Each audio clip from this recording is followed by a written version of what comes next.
Indianapolis police are unfortunately off to a busy 2020 and an even busier February. Though it's only day 3 of the month, investigators are already looking into 4 homicides, the most recent today.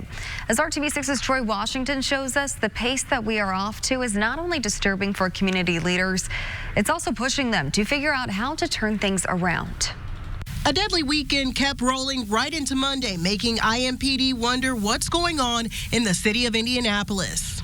It's concerning. It's also very disappointing. IMPD Aaron Hamer showed up to the 1300 block of Riley Place at the Rowney Terrace Apartments just after 10:30 a.m. While telling RTV6 the man died after being shot at the complex, he didn't hesitate to point out that crimes, specifically murders, seem to be happening far too often. This is homicide number 20 for us. There's a lot of ways that we can handle disagreements here in the city, and we have a lot of individuals who are determining to use violence, and it's very disheartening.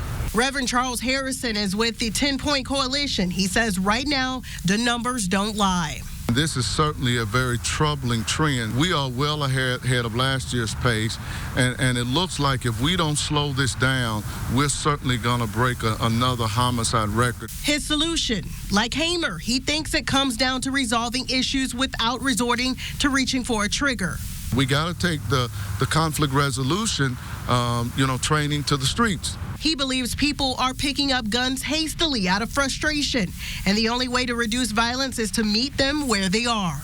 If they're hanging out in the street corners or on the blocks, then that's where we need to be at in trying to address these issues. You hear out here on the streets what's going on, who may be beefing with one another. Harrison wants to squash the beef before it leads to murder, and grieving families are left to bury more victims. He says breaking the cycle is the only way to make a change. Working for you, Troy Washington, RTV6.